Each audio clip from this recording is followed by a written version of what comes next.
सभी को सादर जय जैन। गणधर्वाद की 370वीं कक्षा में आप सभी का हार्दिक स्वागत है। जैसा कि आप सभी को विदित ही है कि हमारी चर्चा अव्यक्त स्वामी जो गणधर है उनके विषय को लेकर के चर्चा चल रही है, जिसमें हम नरक संबंधी चर्चा कर रहे हैं। और पूर्व में हमने परमाधामी के बारे में, उनके स्वरूप के बारे में चर्चा की थी। नारियों के नरकों के अनेक प्रकार, जो 7 प्रकार की नरक हैं, उनके बारे में विस्तार से चर्चा महाराज साहब बता ही रहे हैं। उसी क्रम को आगे बढ़ाते हुए मैं महाराज साहब से निवेदन करूंगा कि आज की कक्षा प्रारंभ करें।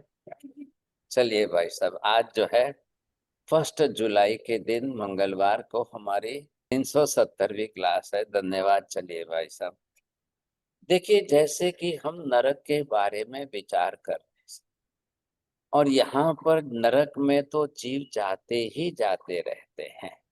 नरक में जीवों का गमन कभी रुकता ही नहीं है, ये है। और ऐसी स्थिति में अगर आप देखो तो आपको आश्चर्य लगे तो केवल ज्ञानी भगवान को ही पूछा गया कि भगवान, नरक में जीवों का गमन जो होता है, क्या उसमें गैप पड़ता है?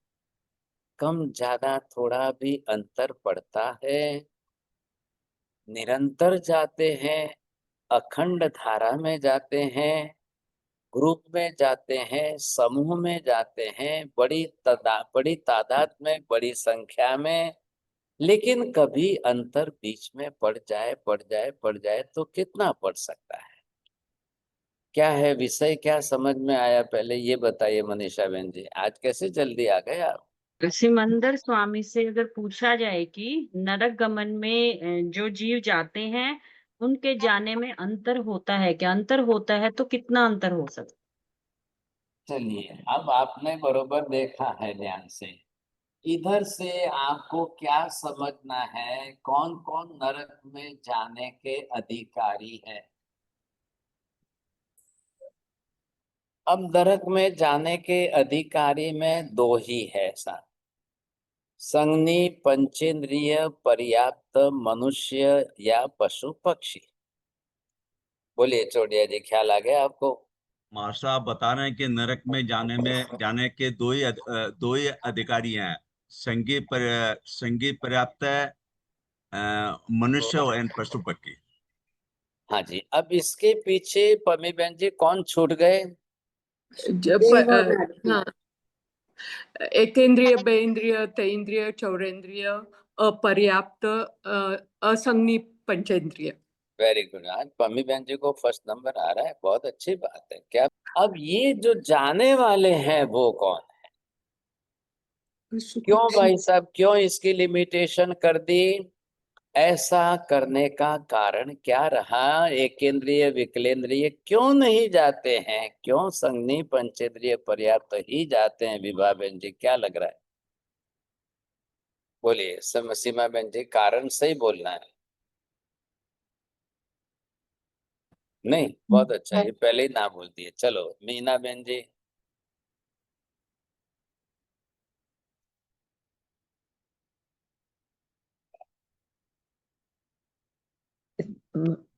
संघ पंचेंद्रिय मनुष्य चाहते हैं। अरे व्हाट इज द रीजन? बोलिए खुशबू बहन जी। चलो आज आए हैं आप, धन्यवाद। सर जी, पाप की तीव्रता ज्यादा होगी इसके लिए। हाँ ये बात देखो, धन्यवाद, बहुत अच्छा है। चलो आपको क्या देखना है? ये जो पाप कर्म, पाप की प्रवृत्ति, पाप करना और तीव्रता से करना और फिर वैसे कर्म पाने, अब ये उसके पीछे मुख्य कारण है। अब ये ध्यान दीजिए, पाप करने में भी अगर आप यहाँ पर कम पाप करेंगे तो भी नरक में नहीं जाएंगे। तो ये जो 18 पाप है, इसको आप ये बोलिए महापाप कर। अब ये आगे क्यों जोड़ा है? ये महा शब्द जोड़ दिया, देखो यहाँ पर आप। तो ये महा मतलब कोई भी पाप एक्सेस प्रमाण में ज्यादा कर, अतिरेक करना है। ख्याल है? इतना अतिरेक एक इंद्रिय, दो इंद्रिय, तीन इंद्रिय, चौरेंद्रिय जीव कर सकते हैं क्या? वो क्या करेंगे बेचारे? पृथ्वी, पानी, अग्नि, वायु, वनस्पति के जीव ऐसा महापाप कहाँ करने जाएंगे? कैसे करेंगे? एक तो उनके पास मन नहीं है, एक उनके पास वचन योग नहीं है, एक इनके पास इतनी तीव्रता की परिणति नहीं है। कैसे करेंगे वो? थोड़ा ध्यान से सुनना। जब तक मन आता ही नहीं है वहां तक की पाप की प्रवृत्तियां, उसकी तीव्रता बढ़ ही नहीं सकती है। जब मन आ जाएगा, संगनी बन जाएंगे, तभी जाकर के आपकी पाप की प्रवृत्तियां तीव्र हो, त्रिकरण योग के साथ हो जाएगी। आप पहले ये समझिए, आखिर पाप करना करना करना तो संसार में तो सभी कर रहे हैं। ये महापाप कब होगा? वही पाप एक्सट्रीम स्टेज में जाकर के अतिरेक के अंदर वो महापाप कब बनेगा, पहले ये सोचो। आ गई बात ध्यान में? तो जब उसको महापाप करना है, अब कौन कौन से पाप करके कर्म बांधना है आपको? तो ये जो भी पाप आपको कराने वाले हैं, अब इसके अंदर जो है आप जीव हिंसा करो, आप मृषावाद में जाइए, अदत्ता दान में जाइए, मैथुन सेवन की वृत्ति में जाइए, परिग्रह के अंदर जाइए, ये महापाप के अंदर ले जाएंगे। अब इन सब के साथ में अगर ये कसाय जुड़ गया तो ये देखो, अब सबके साथ में कसाय जुड़ गए तो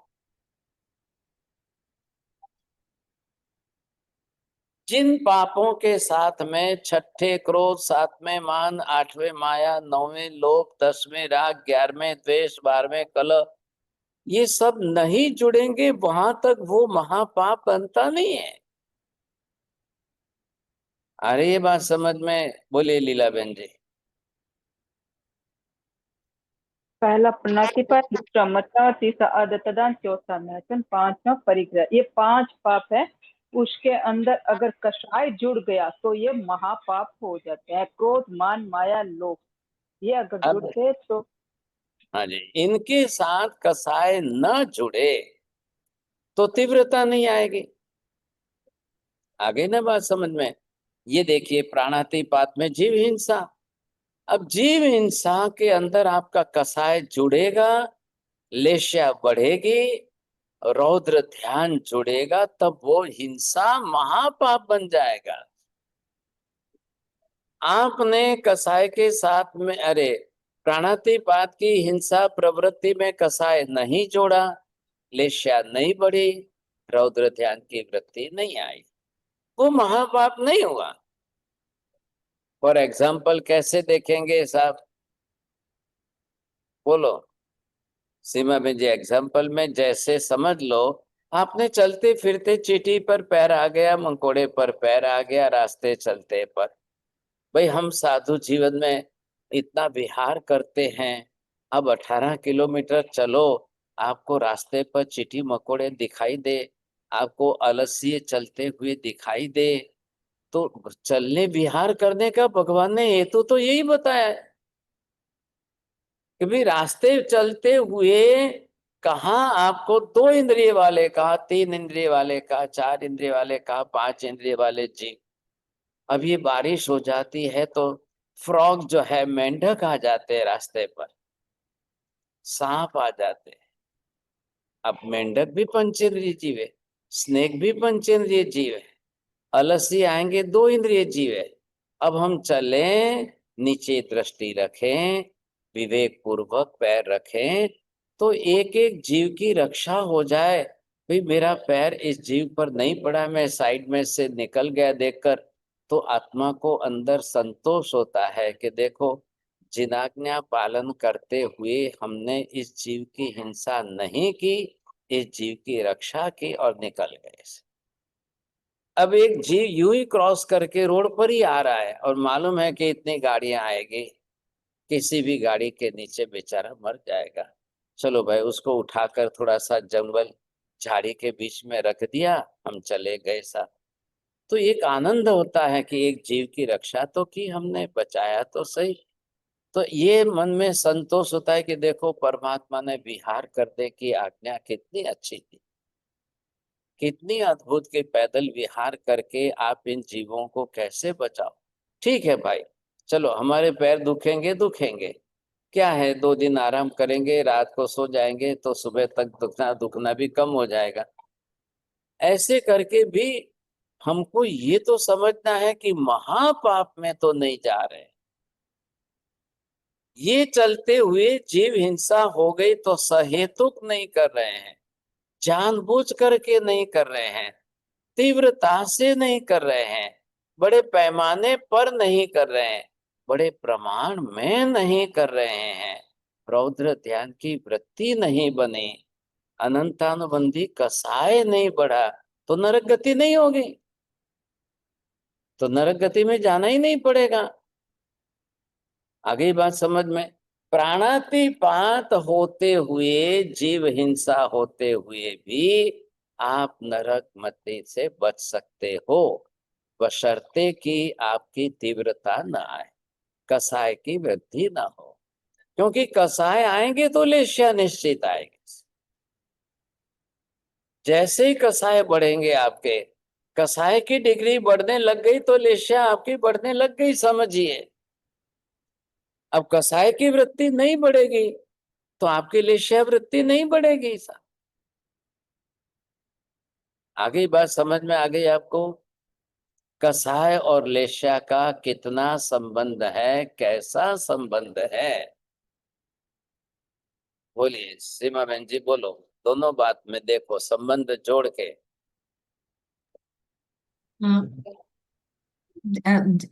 कभी भी हिंसा जिसकी जो लेश्या होगी उतनी उतनी तीव्रता बढ़ेगी। आपने ध्यान क्यों नहीं दिया? ऐसे मत करिए इंसान। क्या वाक्य रचना पहले सेट करो। बोलो संगीता बहन जी, ध्यान दिया आपने? गुरुदेव, आपने बताया कि जो 5 महापाप हैं उसके अंदर कषाय के साथ लेश्या आएगी। हाँ जी, आप बरोबर देखो, सबको अलर्ट रहना है, सबको सिंसियर रहना है। मैं कभी भी किसी का भी नाम लेकर पूछ सकता, जो बंद रखते हैं उनकी तरफ ध्यान नहीं देता। क्या जो वीडियो चालू रखेंगे, खोल के बैठेंगे, जो बोल सकते हैं उनको ही पूछ सकता हूँ, और तो क्या कर सकता हूँ। तो सबको सावधान तो रहना ही है। कब मेरा कोई प्रयोजन नहीं है, मुझे तो ये लग रहा है कि भी हाँ, आपके दिमाग में बात बैठ गई, आप बिल्कुल समझ गए, ये महत्व की चीज। क्या है संबंध? कसाय का संबंध लेश्या के साथ है, अनिवार्य संबंध है, ध्यान रखिए। अविनाव भाव की व्याप्ति है। अगर आप कसाय नहीं बढ़ाओगे तो लेश्या नहीं बढ़ेगी, अगर आप कसाय बढ़ाओगे तो लेश्या निश्चित बढ़ेगी। आगे ही बात ध्यान में। सामान्य जब बिना कसाय के आपके भाव है, वही शुद्ध भाव है, शुद्ध परिणाम है। उस समय लेश्या नहीं रहती है हमारी। आप समझ गए? उसमें शुद्धता है ना आपके भाव में। जब कसाय नहीं है तो आपके भाव शुद्ध है, तो वहां लेश्या नहीं मिली। अभी जैसे आप देखो, हम क्लास प्रारंभ करते, आप वंदना करते हो। क्यों करते हो वंदना? वंदना आत्मा के विनय गुण को प्रकट करने की क्रिया है। आत्मा का जो गुण है, आत्मा का गुण विनय गुण है। अब उसको प्रकट करने की क्रिया जो है वो नम्रता है, नमस्कार की क्रिया है। आपको भले 2-3 मिनट ही लगती है, लेकिन रोज अलग अलग सब जने लाभ लेते हो, करते हो, उस समय क्यों नहीं कसाय आता है? क्यों कसाय कैसे आएगा? नियम क्या है? जब आत्मा अपने गुण को प्रकट करके व्यवहार करती है तब कसाय नहीं आता है, और जब आत्मा गुण को बिल्कुल बेदरकार कर दे, गुण की उपेक्षा कर दे, गुण उनको कुछ लक्ष्य ही नहीं देना है, और राग द्वेष पूर्वक की ही क्रिया करनी है तो कसाय निश्चित आएगा, कसाय आएगा तो लेस्या बढ़ेगी। इधर कसाय की डिग्री बदली, इधर लेस्या की डिग्री बदली। बोलिए चौड़िया जी, समझ में आ गई बात? मार साहब, जब आप अपने गुण के पकड़ में व्यवहार करेंगे तो मार साहब लेशा नहीं आएगी। ऐसे जैसे कसाय की डिग्री बढ़ी, ठीक ऑपोजिट साथ में लेशा भी बढ़ जाएगी। हाँ, ये देखिए मैं यहाँ पर बता रहा हूं। अब ये कसाय की धारा है, अब ये कसाय की डिग्री आपकी बढ़ती जा रही है। आप देख रहे हो ये ऊपर ऊपर क्यों जा रही है? अब डिग्री यहां से कितनी बढ़ रही है? ये किसकी है? कसाय की। कसाय कोई भी हो, क्रोध हो, मान हो, माया हो, लोभ हो, राग द्वेष हो, कोई भी। अब ये इसके साथ में देखो आप, इसी के साथ में ये लेस्या भी चल रही है।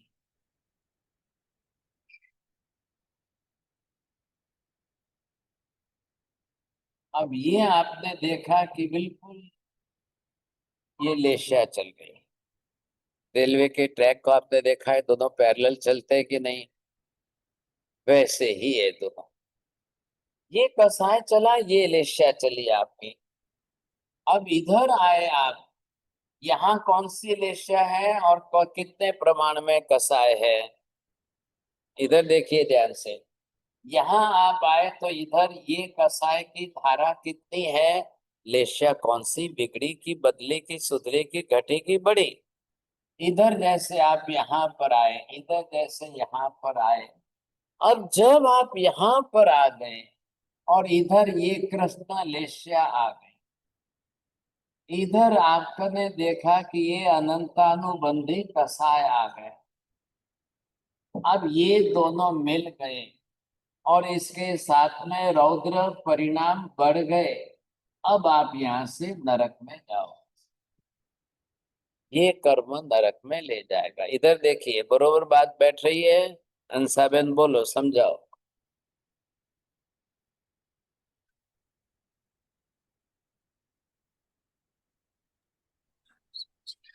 साहब जी, जैसे जैसे कसाई बढ़ेगा वैसे वैसे लेसिया भी बढ़ेगी। कि कसाई और लेसिया दोनों एक पैरेलल ट्रैक की तरह साथ में ही चलते हैं। ऐसे लास्ट में जैसे जैसे आप कसाई में ऊपर चढ़े तो लेसिया भी आपकी ऊपर ऊपर खराब खराब होती गई। ऐसे ही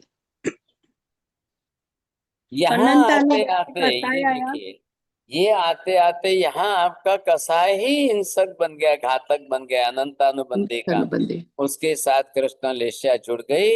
अब आपने महापाप कौन सा किया है? ये ला करके, ये तीनों इकट्ठा करके अब आपने यहाँ पर ये प्राणातिपात की हिंसा की, उसमें कर्म बंधा, उसके कारण नरक गति में जाना। बोलो, आ गई बात समझ में? चलो चलो यहाँ पर लो, ये मैंने बताया, ये है श्रेणिक महाराजा का जीवन। श्रेणिक राजा ने ऐसे ही इसी तरह से किया। ये तो मैंने बेस बना दिया। अब ये बेस बनाया है हर व्यक्ति के लाइफ में जोड़ी, हर किसी के जीवन। यहां तक कि कसा, इधर देखिए, जब तक आप यहां तक हो, यहां तक हो, तब तक आपकी तिर्यन जगति हो सकती है, नरक नहीं। क्यों नहीं होगी? नरक क्यों नहीं होगी? महाहिंसा, महापाप, कृष्ण लेस्या, अनंतानुबंधी कसाय, रौद्र ध्यान नहीं आया। एक पाप सामान्य पाप रहा और एक पाप महापाप बना। सामान्य पाप तिर्यंच गति तक ले जाए, महापाप नरक गति में ले। अब आप आ गई बात समझ में? बोलिए मीना बहन ji, can you understand it? Yeah, Maharaj Sahib, you explained that the greatest sin is when it's accompanied with Anantanubandhi Kashaya, and that it runs parallel with Lesha, which if it cuts with Krishna Lesha, the intensity of it, that's when you go to hell. अब आपको मैं बता रहा हूं, इधर देखिए, ये बंद हो गया आपका। अब ये आत्मा के शुद्ध परिणाम चढ़ रहे हैं। अब ये शुद्ध भाव आपके चढ़ रहे हैं, ये आत्मा के परिणाम है। आप इसको बोलिए भाव विशुद्धि।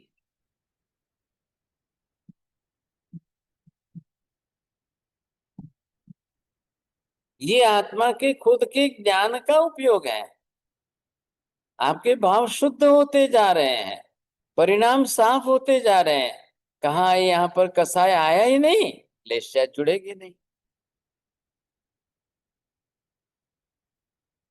कोशिश करिए समझने की, लेस्या आपके भावों की विशुद्धि पर या भावों की अशुद्धि पर, जब उसके साथ में कसाय मिलना जरूरी है, अल्प से अल्प कसाय होगा, तब आपके लेस्या शुभ रहे।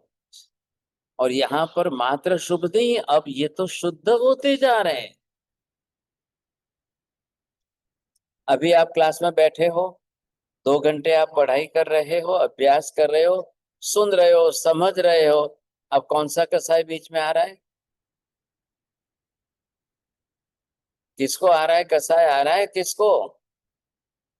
कोई राग द्वेष, कोई कसाय, कोई क्लेश कसाय, कुछ भी नहीं आ रहा है। ये हमारे आत्मा के ज्ञानाचार का गुण आचरण में आ रहा है। जब ज्ञानाचार का गुण आचरण में आ रहा है तो हमारी तो 2 घंटे में नेजरा हो रही है। कसाय और लेस्या तो मिलकर के नया कर्म बंधाते हैं, वो नेजरा नहीं कराते हैं। ये तो हमारे भाव विशुद्धि बनती जा रही है, परिणाम अच्छे होते जा रहे हैं और भाव हमारे शुद्ध चल रहे हैं। कोई रत्ती भर कसाय आने की बात नहीं है, कोई राग द्वेष होने का प्रश्न ही नहीं है। अब मैंने इनका नाम ले लिया, उनका नाम ले लिया, इनका नाम ले लिया, उनका नाम ले लिया, ये तो मैं आपको खाली अलर्ट करने के लिए नाम लेकर पूछ रहा हूँ, भाई बोलो, रिपीट करो। कोई मैं लंबा प्रश्न तो नहीं पूछ रहा हूँ आपको। मुझे ये समझ में आ जाए कि थोड़े से विषय जरा इस तरह का हाई हो रहा है या कठिन लग रहा है, तो समझ में आ रहा है कि न, तो मैं चलो भाई एक एग्जांपल दे दो, थोड़ा उसको इजी कर दो, थोड़ा सरल कर दो, थोड़ा समझ में आ जाए। और क्या कर सकता हूं मैं? मेरे से हो सकता है वहां तक मैं रिस्पेक्ट की लैंग्वेज में बोल दूं।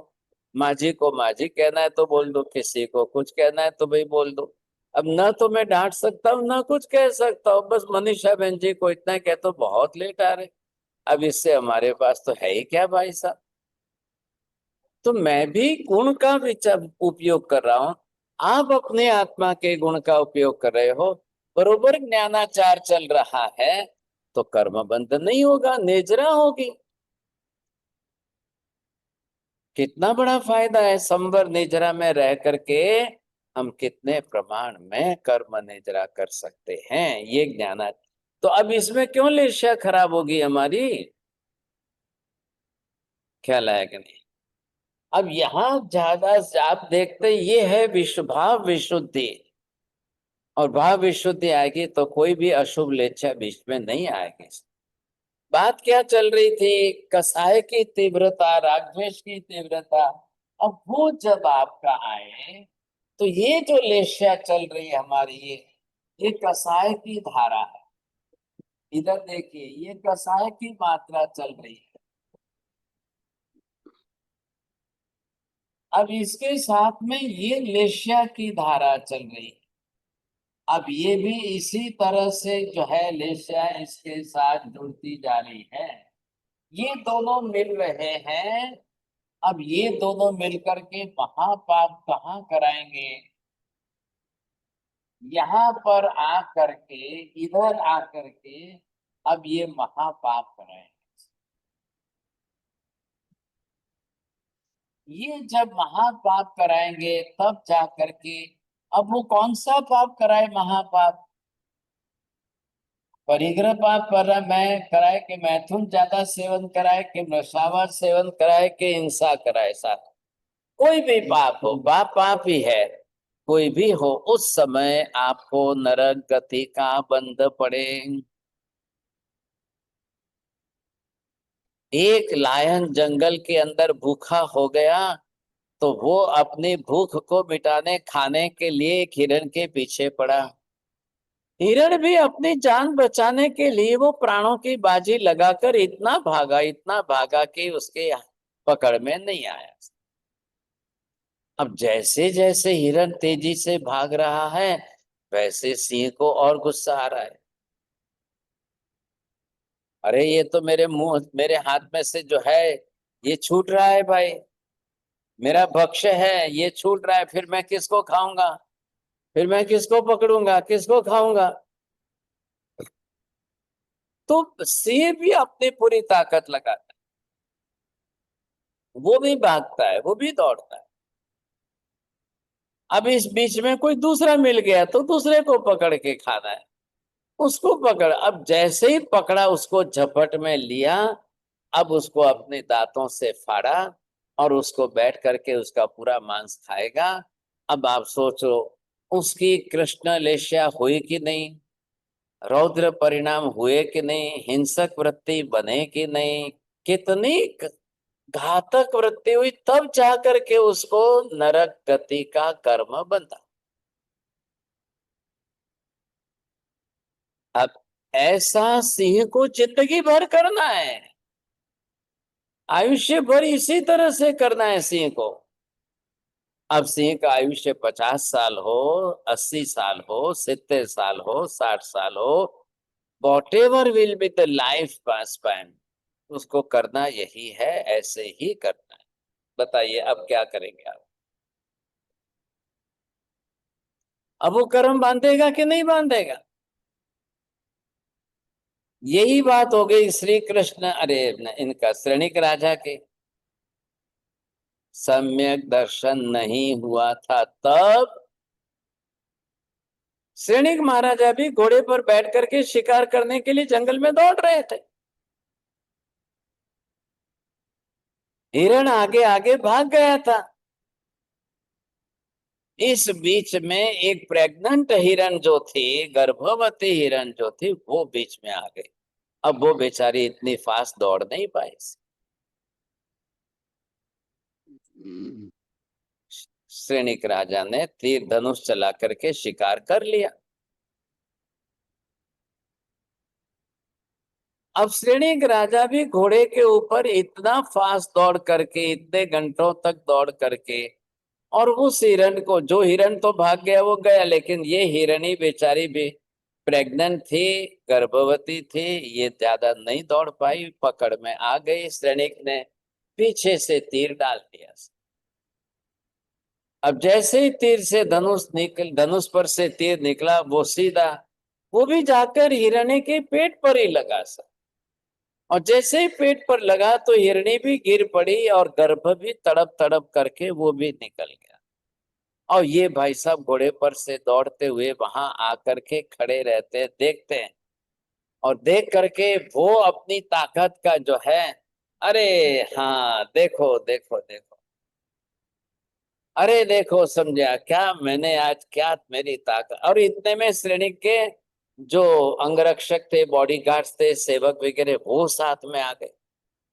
अरे वाह महाराजा धीराज, बहुत बड़ी गजब कर दी आपने, तो बहुत बड़ी, एक तीर से 2 जीव का घात, एक तीर से 2 का शिकार। अब वो तो भाटचारण होते ही है, वो तो प्रशंसा करने के लिए होते हैं। तो श्रेणी का तो और जो है और बढ़ गया, पाप तो हो चुका था, तीर तो लग गया था, हिरणी और गर्भ दोनों तड़प रहे थे, लेकिन अब दूसरे बॉडीगार्ड्स और ये सब आकर के जैसे प्रशंसा करने लगे, तब इनकी हिंसक वृत्ति की लेश्या और आगे। ये परिस्थिति जब हुई तब जाकर के ये वहां पर बैठे श्रेणिक राजा, और ये फिर बाद में 2 मिनट में तो दूसरे आए, और 2 मिनट में तीसरे आए, और 2 मिनट में चौथे आए। जो आए वो राजा की प्रशंसा करे। फिर इन्होंने क्या किया, बैंड बाजे के साथ में राजा का नगर प्रवेश करा के राजसभा में जाकर के पब्लिक में राजा की प्रशंसा की। अब सब लोग प्रशंसा कर रहे हैं, फिर एक एक उठ के आकर के राजा को माला पहना, प्रशंसा कर रहे, ओ हमारे राजा कितने बलवान, देखो देखो। अब भाई साहब ये राजा की लेश्या जो है बढ़ते बढ़ते बढ़ते यहाँ तक आ गई। इतनी घातक वृत्ति में श्रेणिक राजा ने निकाचित कर्म नरक का फिक्स कर दिया। आप सोचिए, पहली मिनट पर पाप हुआ है और वो पाप चलते चलते 2-4 घंटे तक सभी लोगों ने प्रशंसा करते करते पाप की मात्रा को इतना बढ़ा दिया। अब ये संगनी पंचेंद्रिय तो है ही, अब इनकी मात्रा कितनी बढ़ गई। वहां कर्म बंधना चाहिए कि नहीं? पहले आप क्या देख रहे हो? पाप करते समय कर्म बंध हो रहा है और कर्म बंध भी इंक्रीज हो रहा है, बढ़ता जा रहा है। ये जब यहाँ पर आते आते इस कक्षा में आ गए, अब यहाँ से इधर देखिए, अब ये पाप जो यहाँ पर बढ़ रहा है, ये कितने प्रमाण में बढ़ता गया। इधर देखिए, ये पाप बढ़ा, यहाँ आते ये डिग्री बढ़ी, इधर देखिए ये कितनी डिग्री बढ़ी, अब इधर देखिए ये कितनी डिग्री बढ़ा है।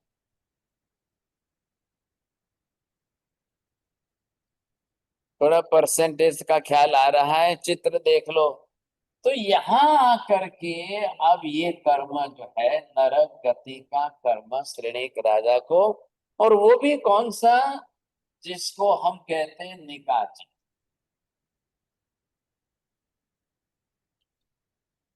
ये निकाचित शब्द इसके साथ क्यों जोड़ा? इधर देखिए, ध्यान से समझ लो, यहां तक ये निकाचित नहीं था। हाँ जी, ये भी कर्म ही है, ये भी कर्म बंधा है, निकाचित नहीं हुआ है। चलो आपकी भाषा में समझाता हूँ मनीषा बहन जी। आप रसोई करते हुए दाल चढ़ा दी आपने गैस पर, 2 मिनट में दाल चढ़ गई क्या? नहीं। 5 मिनट के बाद क्या बोलेंगे? 10 मिनट के बाद क्या बोलेंगे? 15 मिनट तक दाल चढ़ी नहीं है। 20 मिनट हो गई, 25 मिनट हो गई, 30वें मिनट पर हम बोल रहे हैं नहीं नहीं, हाँ अब दाल चढ़ गई है, बैठो चलो भोजन करो, मैं परोसते। वहां तक दाल रखने के बाद से लेकर 30 मिनट का गैप है।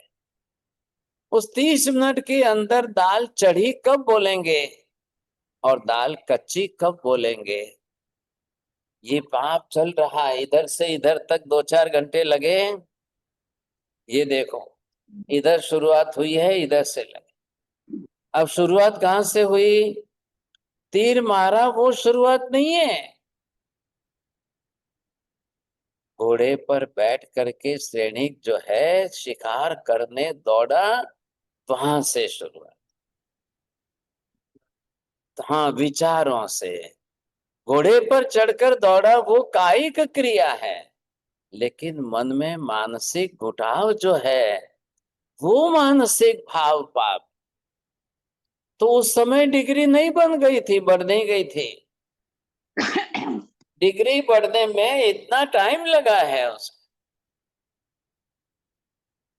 यहां आकर के तीर लगा, यहाँ हिरणी और गर्भ दोनों तड़प रहे हैं। उसके बाद सेवक आए, अंगरक्षक आए, उसके बाद जो है, क्योंकि अखंड धारा में कंटिन्यूटी चल रही थी,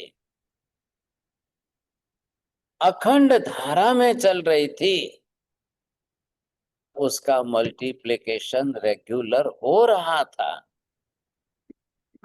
जैसे आप रसोई करने लगे, वहां से 2 घंटे का समय लगा, वहां तक 2 घंटे तक चलता रहा चलता रहा चलता, रसोई बनती रही।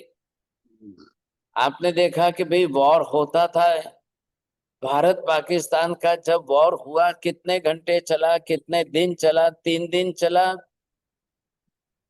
तीनों दिन तक जो है सबका टेम्परेचर कितना हाई रहता है।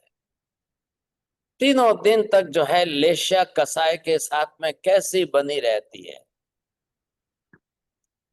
चलो भारत पाकिस्तान 3 दिन 4 दिन चला, इजराइल इराक का दिन 12 दिन चला, यूक्रेन रशिया का युद्ध 3.5 साल चला, 3 साल और 4 महीने चला।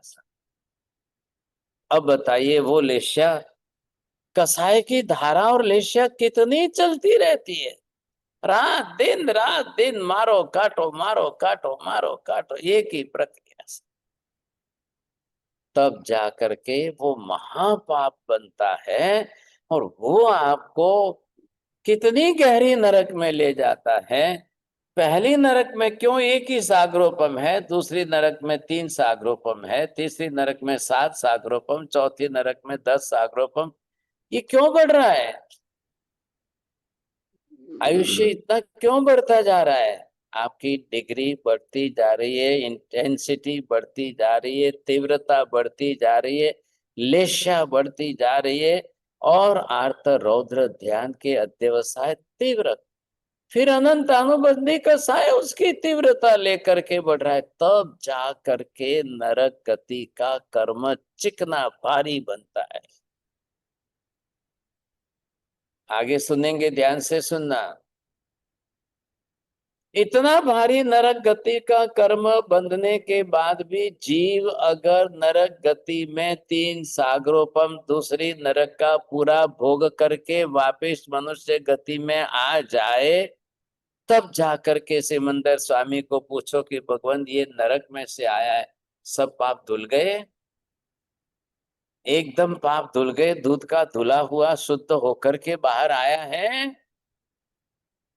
सिमंदर स्वामी ना कहते हैं, जो प्रमाण, जितने प्रमाण में ये नरक गति का कर्म बांध के गया था उसका 10% ही भोगा है, क्योंकि आयुष्य पूरा हो गया है, गति का कर्म पूरा नहीं हुआ है। बोले जैन साहब, ये हिसाब पहले समझ में आ रहा है कि नहीं? महाराज साहब, आप कह रहे हैं कि दूसरी नरक गति से आयुष्य पूरा करके जब वो जीव वापस आता है तो उसके सारे कर्म धुलने जाते हैं, उसके कर्म बचे रहते हैं। उसके का आयुष्य क्यों पूरा हुआ बचे है रहे? लेकिन कर्म उसके हाँ, बचे हुए हैं। आयुष्य पूरा हुआ है उसका। दूसरी नरक के अंदर 3 सागरोपम का आयुष्य है, लेकिन उसका कर्म जो बंधा हुआ है वो 50 कोड़ा कोड़ी सागरोपम का है, 70 कोड़ा कोड़ी सागरोपम का है। तो 3 सागरोपम किधर और 50 कोड़ा कोड़ी सागरोपम, 70 कोड़ा कोड़ी सागरोपम कहाँ है? आप कैसे हिसाब करोगे बताइए? वो बेचारा आयुष्य पूरा होने के कारण आ गया। इतनी सी बात थी, जैसे आयुष्य पूरा हो गया तो फिर वापिस आना ही आना है ऊपर। लेकिन नरक गति का कर्म का हिसाब पूरा नहीं हुआ है, तो वो क्या करेगा? वापिस जो है दूसरी बार नरक में जाएगा, फिर तीसरी बार नरक में जाएगा, तब चलेगा, नहीं तो नहीं चलेगा। तो महाराज साहब, सैनिक राजा का वो 84,000 वर्ष में पूरा हो जाएगा मतलब? हाँ, ये बात ख्याल है, सबका तो नहीं होता है ना। अब श्रेणी महाराजा का भी ये क्या हुआ था, इधर देखिए, ये निकाचित की मात्रा जितनी थी इसके कारण श्रेणी को जाना अनिवार्य। महावीर के मिलने के बावजूद भी ये हालत हुई। महावीर खुद मिलने के बाद भी महावीर श्रेणी की नरक टाल नहीं सके। अगर निकाचित बना नहीं होता तो महावीर जो है कोई रास्ता निकाल के बता कि भाई हाँ इधर ही नेजरा कर दो, तुम्हारा काम हो। अब निकाचित का क्या करना? आ गई बात समझ में? क्यों जा रहे हैं नरक में लोग? क्यों जा रहे हैं? अब मैं पूरा लिस्ट आपके सामने खोलूंगा, एक एक एक एक की डिटेल खोलना है। कौन सा पाप कितने प्रमाण में कौन करे, कैसे कर्म बांधे तो नरक। माजी તમારું म्यूट કરી दो ने, बात डिस्टर्ब થાય છે। महाराज साहब, इनका सैनिक महाराज का जो है पहली नरक का अगर पूरा हुआ तो उनको जो है फिर मनुष्य भव में आएंगे, हो सकता है फिर दोबारा नरक में जाना पड़े पूरा करने के लिए, बहुत अगर बड़ा हो। अरे भाई साहब, आपने क्या सुना अभी? आपके मित्र ने क्या बोला? वो क्षाई का सम्यक्त्व साथ में लेकर अच्छा, गए ओके ओके, हैं, शाही ये सम्यक प्लस देते पॉइंट हैं। है। और उनका कर्म का माप ही इतना है, उतना ही पूरा हो हाँ, जाएगा। वो अल्प और प्रमाण का है। जैसे ही नरक से निकल करके आएंगे, तीर्थंकर बन के मोक्ष में चले जाएंगे। तो फिर तीर्थंकर नाम कर्म साथ में है, तो दूसरी बार वापस नरक में नहीं जाना पड़ेगा। हाँ, हमारा शाही भाव से है, हमारा शाही भाव से। लेकिन उनकी बात करो, मृगापुत्र जो है वो पहले इकाई राष्ट्रकूट के भव में पाप करके पहली नरक में गया, वहां से निकल के आकर मृगापुत्र बना, फिर वहां से गिरकर पहली नरक में गया, फिर निकल के आया, फिर दूसरी नरक में गया, फिर निकल के आया, फिर तीसरी नरक में गया, फिर चौथी नरक में गया, फिर निकल के आया, फिर मनुष्य में आया, फिर पांचवी नरक में गया, फिर छठी, फिर सातवीं। तब जाकर महावीर स्वामी को पूछा कि हे भगवान, ये उसके एक ही भव के बांधे हुए नरक गति के कर्म का हिसाब है कि हर एक भव में प्रत्येक जन्म में अलग अलग बांध रहा है, उससे जा रहा है? पहले प्रश्न क्या समझ में आया मनीषा बहन जी, बोलो। जी गुरुजी, अगर भगवान महावीर से पूछा जाए मृगापुत्र के बारे में कि ये उसके एक ही जन्म के कर्म का हिसाब है कि जितने जन्म अब तक सारे हुए हैं उनका हिसाब है? विभा बहन जी, जरा शब्द देखो तो बरोबर क्या कर रहे हैं, बोलो। साहब जी, एक ही नरक गति में जाने का एक ही इकाई राष्ट्रकूट के एक ही जन्म में बांधे हुए कर्म के कारण वो बार बार नरक में जा रहा है, या प्रत्येक बार नए नए नए नए नए कर्म बांध करके नरक में जा रहा है? तब महावीर कह रहा है कि नहीं, इकाई राष्ट्रकूट के एक ही जन्म में बांधे हुए नरक गति के कर्म को लेकर बार बार जा रहा है। खाली आयुष्य पूरा हो रहा है इसलिए आ रहा है, नरक गति का कर्म का हिसाब पूरा नहीं हो रहा। अब क्या करें बताओ आप? क्योंकि नरक गति के आप जो गिन रहे हो ये हिसाब क्या है? 7 नरक के अंदर का हिसाब आप टोटल करो। चलो, अब ये टोटल कैसे करेंगे? आप इधर लिखो। नंबर 1, पहली नरक के अंदर कितना है? 1 सागरोपम। दूसरी नरक में कितना है? 3 सागरोपम। तीसरी नरक में कितना है? चौथी 10। नरक में 10 सागरोपम। पांचवी नरक में 17 सागरोपम। छठी नरक में 22 सागरोपम।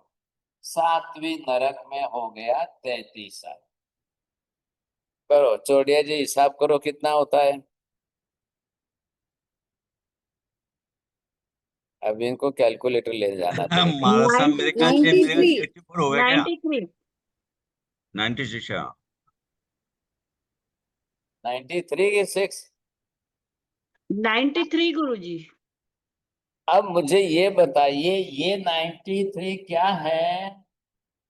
ये सिर्फ सागरोपम है, सादे सा कूड़ा कोड़ी शब्द नहीं है इधर। अब प्रत्येक बार गया तो बीच में जो मनुष्य में आया या पशु पक्षी में गया कि नहीं? अब बीच के काल का आयुष्य जोड़ दो।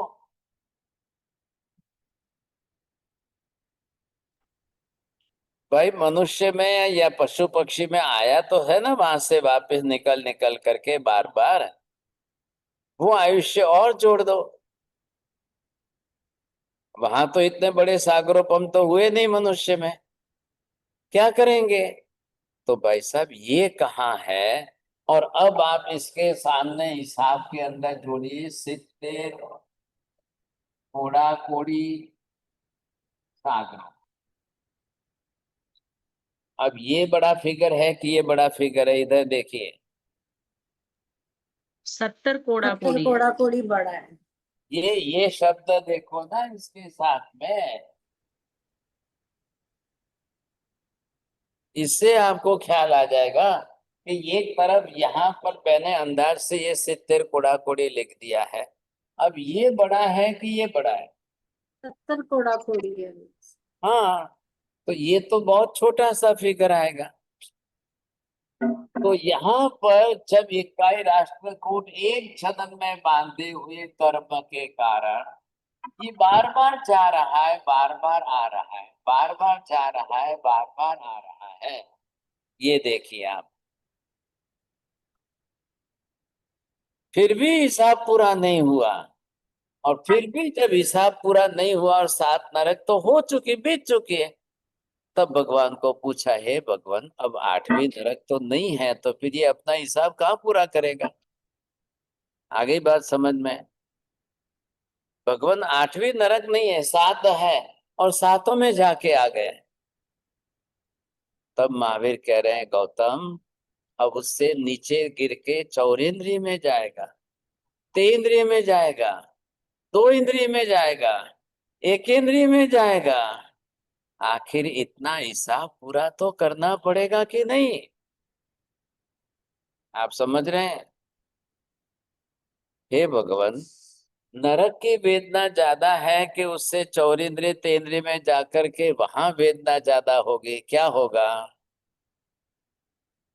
हे गौतम, नरक में जाकर इतने बड़े आयुष्य में एक बार जन्मेगा, एक बार मरेगा, लेकिन 4 इंद्रिय में 3 इंद्रिय में जाकर के 1,00,000 बार मरेगा, तब यहाँ का एक मरण होगा।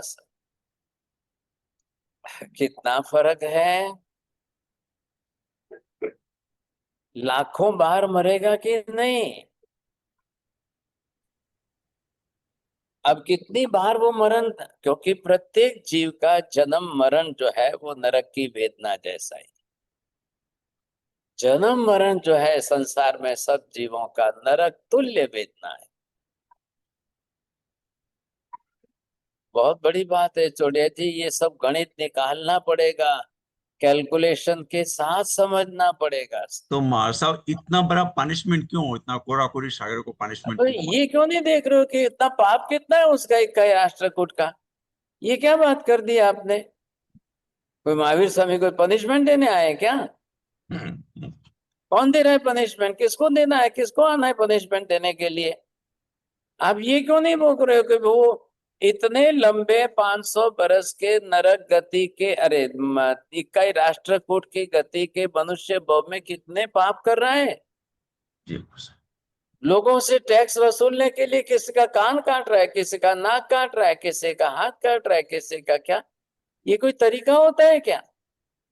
हर बार उसके हिंसक वृत्ति।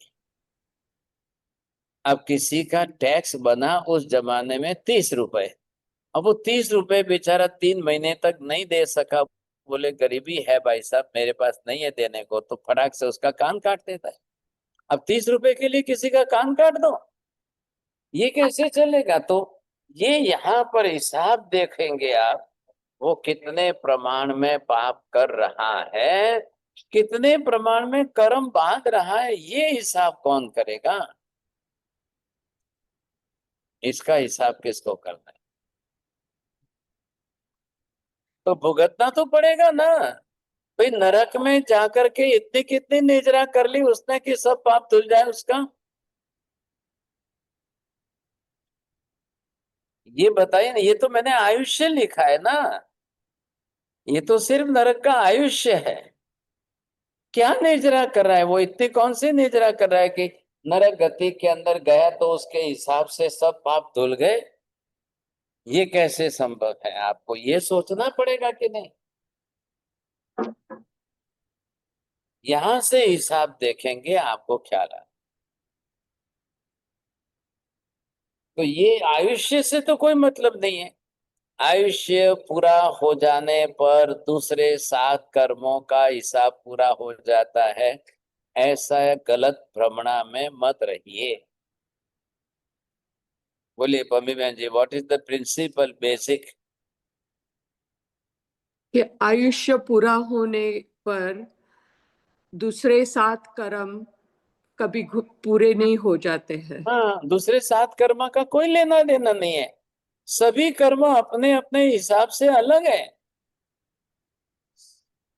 दूसरे 7 कर्म घटे कि न घटे, उनका कोई हिसाब नहीं होता है। ऐसे आयुष्य तो निरंतर घटना है, आयुष्य तो निरंतर पूरा होना है, रेगुलर रूटीन में है। उसको तो कुछ लेना देना नहीं है। इधर सूर्योदय हुआ और इधर रात पूरी हुई, एक दिन आपकी जिंदगी का बीत गया। आप कुछ भी करो या ना करो, आप आराम से सोते रहो या कुछ भी करो, आयुष्य आपका चलता रहेगा। आप उसमें कुछ भी नहीं करते। कॉमन कॉमन नियम है सबके लिए। एक एक कर्म यहाँ पर ये जो है आयुष्य कर्म। अब इधर जो है ये 7 कर्म है। इन 7 कर्मों के अंदर सब हिसाब अलग अलग है आपका। ख्याल आया? ये एक, ये दूसरा है, ये तीसरा है, ये चौथा है, ये 5वां है, छठा है, 7वां। अब इनके अंदर कौन सा ज्यादा हैवी बंधा हुआ है? 7 मोहनीय। कर्म। 7 कर्म जो आपके साथ में जितने प्रमाण में बंधे हुए हैं, आपको सबका हिसाब करना है। अब ये 7 अगर न करो, आप कुछ भी मत करो, इनकी तो आपको निर्जरा करनी पड़ेगी, तब घटेंगे। इधर देखिए, यदि आप निर्जरा करोगे तो घटेंगे, नहीं तो नहीं घटेंगे। ऐसे के ऐसे पड़े रहेंगे और ये आपका आयुष्य पूरा हो गया। लो देख लो, आयुष्य पूरा हो गया, रवाना। चलो भाई, जीव को तो जन्म तो आयुष्य पर ही चलना है। आयुष्य पूरा होते ही भव बदल गया, जन्म बदल जाएगा। तो इनको क्या हुआ? ये 7 पढ़े, ऐसे कैसे पढ़े, एज इट इज पढ़े। आपके पास जब आयुष्य है, अब हमारा ही समझ लो। कितना लिखो छोड़िए जी, आपका 100 लिख दूं? नहीं मास्टर 75 80। अरे भाई 75 तो अभी 2-3 दिन भर उसमें पूरे हो जाएंगे। 73 तो हो गए आपके। ठीक हो गया, 80 लिख दिए वहाँ 80। 80 लिखो? चलो हाँ। भाई, ये लिखा खाली। वो जैन साहब आपके मित्र चले गए ना, नहीं तो उनका 100 बराबर था क्या? अब आपको सोचिए, आप इधर 80 में ये 7 कर्म पूरे करके जाएंगे। पम्मी बहन तमें पूरा करी नहीं जशो? नहीं नहीं नहीं कर सके। नहीं नहीं, ऐसे मत जाना। ये 7 नहीं। पहले पूरे करो, फिर बाद में जाना। ऐसे नहीं चले। आपके मुंह फिर में आप शक्कर। फिर आपके लिए है किसके लिए जन्म? ये आयुष्य पूरा करने। आयुष्य पूरा करने के लिए क्या मेहनत कर रहे हो? क्या निजरा कर रहे हो आप? सुबह नींद में कुछ से उठते हो, नींद हो जाती है, सुबह उठते हो, एक दिन का आयुष्य पूरा हो गया, खेल खत्म। उसके लिए आपको आयुष्य पूरा करने के लिए कुछ भी नहीं करना है, कोई पुरुषार्थ नहीं करना है। वो तो डे टू डे लाइफ के साथ, जीवन की चर्या के साथ चल रहा है। उसके लिए कुछ भी नहीं करना है, वो रनिंग कंडीशन है। इनके लिए आप 7 कर्म का ग्रुप जो है, इनके लिए जो निजरा करनी है कर लो। जितनी घटानी है उतना प्रमाण इनका घटाओ, वो आपके लिए प्लस पॉइंट बनेगा। कोई भी हो, मैं हूं कि आप हो, अपने अपने आयुष्य के अभिमान पर मत रहना, आयुष्य के भरोसे मत रहना। ख्याल है कि नहीं? महावीर ना कह रहे हैं आयुष्य के भरोसे नहीं। काल करे सो आज कर, आज करे सो अब कर। हमारी पॉलिसी अलग है, आज करे सो काल कर, काल करे सो कब कर। ये हम उल्टा चल रहे हैं। हम तो खाली आयुष्य से देख रहे हैं। ओ हो, देखो देखो चोरिया जी इतने बड़े हो गए, देखो देखो इतने बार 73 हो गए, अरे देखो 78 हो गए। भाई साहब, उम्र से बड़ा होना कोई बड़ी बात नहीं। ये 7 कर्म का ग्रुप जो है, ये घटाकर आप बड़े हो तो बड़ी बात है।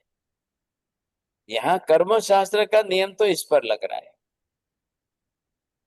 आप 7 कर्म जितने प्रमाण में घटाओ, गुण बढ़ाओ, आप गुणों से बड़े कहलाओ, वो आपकी आत्मा के लिए है।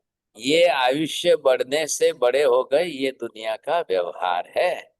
लोक व्यवहार में आप बड़े गिने जाते हो, बस इतनी सी बात है। अब क्या करूं, घड़ी आगे भागती है ना बहुत। बोलिए। मथे नु साईं जी, तो अभी ऐसा ये सही है कि कोई भी पाप हो उसके साथ जब तक कषाय नहीं जुड़ेगा तब तक वो महापाप नहीं कहलाएगा। हाँ, बहुत अच्छा, वेरी गुड, आपने सही बोला।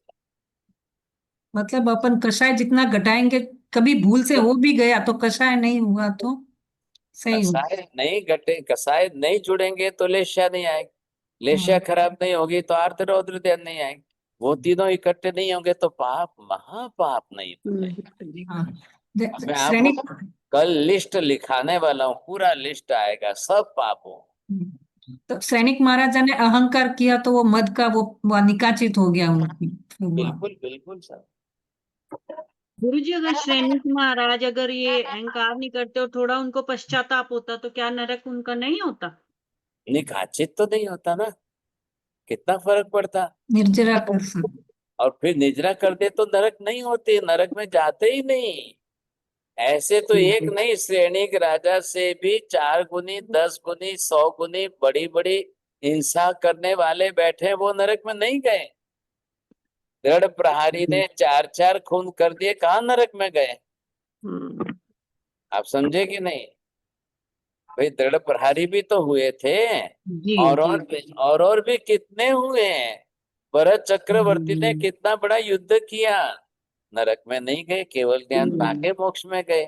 और अभी हम जिनकी बात करने वाले हैं, शांतिनाथ, कुंथुनाथ, अरनाथ, 3 तीर्थंकर चक्रवर्ती बनेंगे। और चक्रवर्ती बनकर कितना बड़ा युद्ध करके हिंसा करनी पड़ती है। नरक में नहीं गए, मोक्ष में जा रहे हैं। कोई सैनिक महाराजा ने अकेले ने हिंसा कर दिए वही नरक का पाप, बड़ा पाप है, बड़ा पाप है, ऐसा मत सोचे। मैं ये समझा रहा हूं कि उस पाप को निकाचित उन्होंने कैसे किया। जी जी।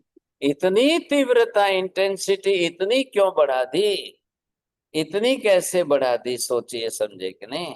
कैसे उन्होंने नरक गति बांध ली, ये हमें समझना बहुत भारी महाराज बात है। नमो अर्यंताणम, नमो सिद्धाणम, नमो आयर्याणम, नमो वज्रायणम, नमो लोहे सब्ब साहुणम, एषु पंच नमोकारो सब्ब पापपणासनो, मंगलाणं च सब्बेसिं परमं हवै मंगलम्।